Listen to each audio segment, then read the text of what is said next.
Welcome back to The Price of Business. I am your host, Kevin Price, talking to you about you and your business. Felicia Cravens, she is on the line, and delighted to have her on. And Felicia is a political commentator, an activist, and rabble-rouser, and rent-a-riot person, and all kinds of cool stuff. How are you, Felicia?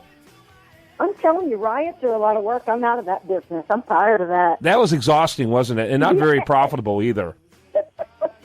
It's just, the catering for riots just really isn't what it used to be. Yeah, and so now what you're doing is creating mischief through media. Yes, absolutely. Yeah, and doing a great job. Talk about what you're doing. Just continuing to teach people on the conservative side how to articulate conservative values to everyday people. I know we talked a couple weeks ago about, your hairdresser, having conversations with people standing in line at the bank with you or whatever. Not that people really stand in line at banks anymore, but you get the concept. Politics is, for the left, a 24/7, 365 proposition. They are always on. They are always agitating. They're always talking about it. And a lot of times they look really angry. But conservatives, if they really took this task of, hey, talking about issues instead of worrying about brands or parties, and talking about issues with people one-on-one and explaining things like, do you realize it's illegal to feed the homeless in certain parts of Houston? And people respond to that. Why? Why would you do that? And you get an opportunity and an opening to talk to people about issues and flavor them with conservatism in the process. So it's a much more subtle approach than people screaming from stages or, ranting at other people or having flame wars online.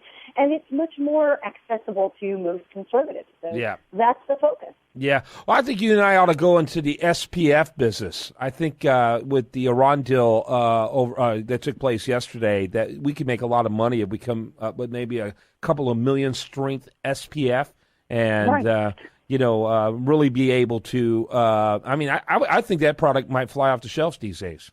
Well, and it's funny that you say that and making a nice joke, but at the same time, really, this is why it's so crucial for conservatives to get in this habit and get better about talking about conservative issues, because there are things like this on the line, like Iran possibly being boosted in its effort to obtain nuclear weapons. This is the stakes that we're looking at.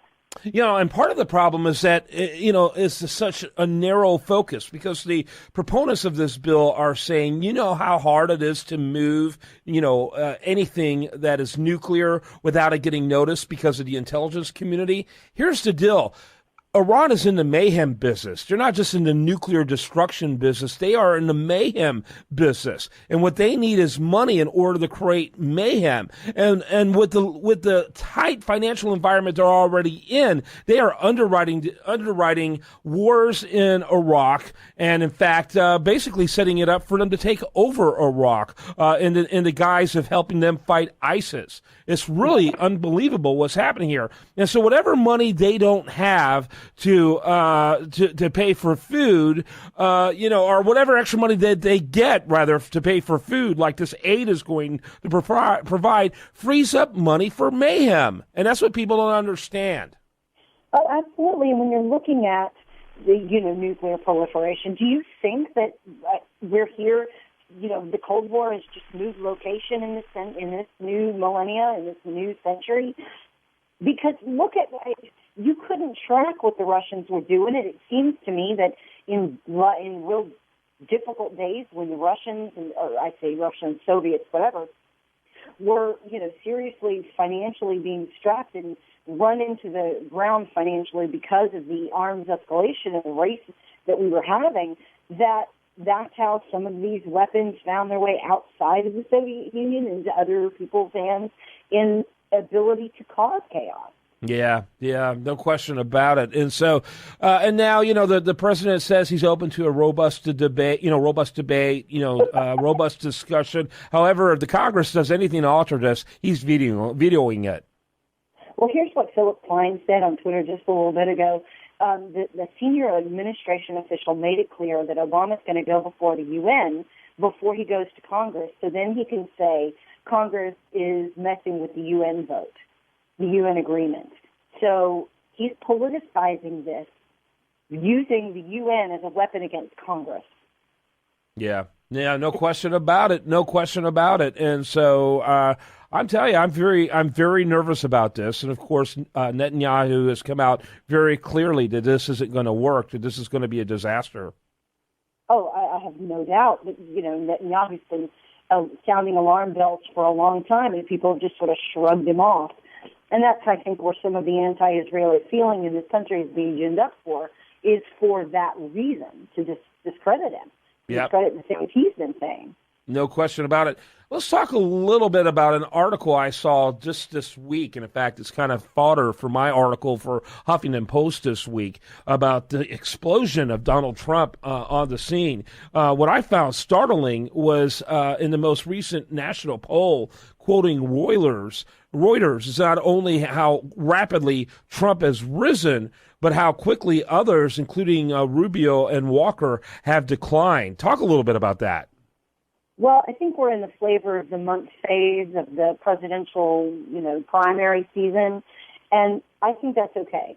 A lot of people are supporting Donald Trump's bringing up issues that are important to a lot of people, specifically around sanctuary cities, immigration issues, and they're saying that he is saying it like it is. He's telling the truth. He's speaking boldly to the American people.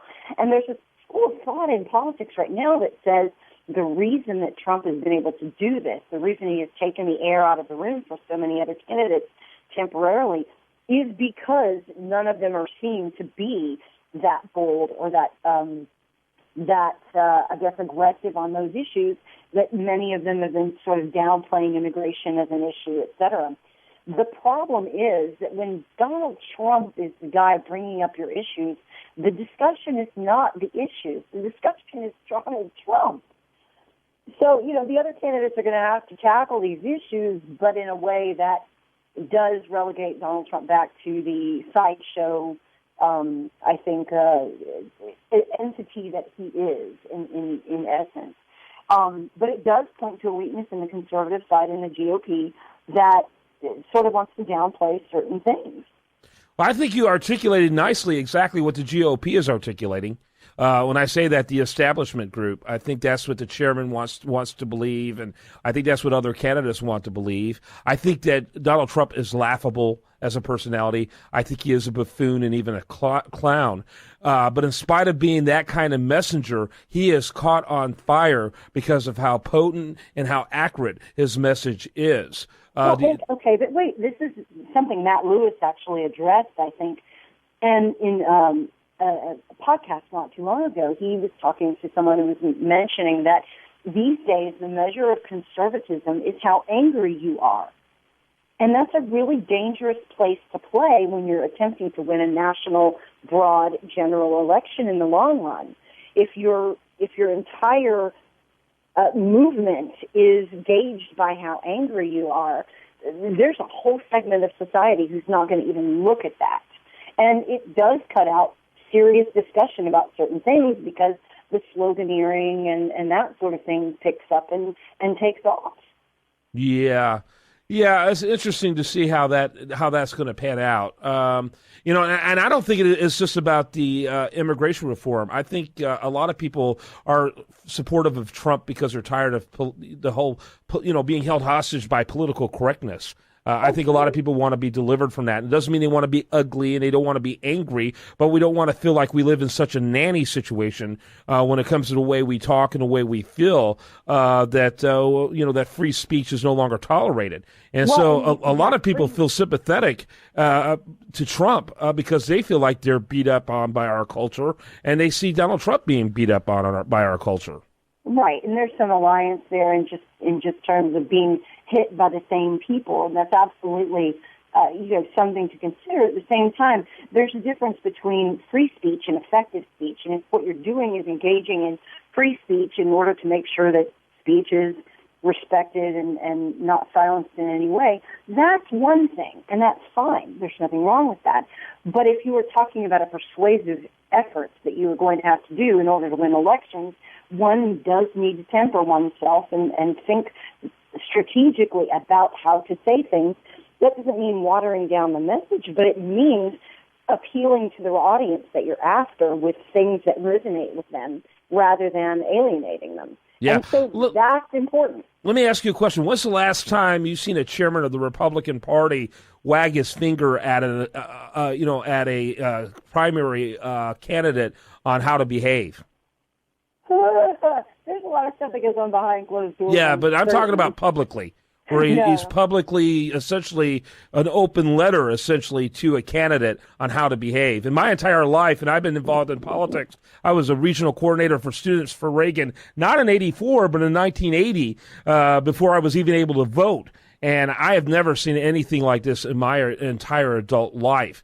And what I think the Republican Party is so scared of Donald Trump that they're going to push Donald Trump into running independently. And if I were the chairman of the Republican Party, I'd go to lengths to make sure everything looked extremely fair to make sure Trump doesn't decide to make that decision. Because with $1 billion, he isn't going to win a campaign, but he could torpedo the GOP's efforts.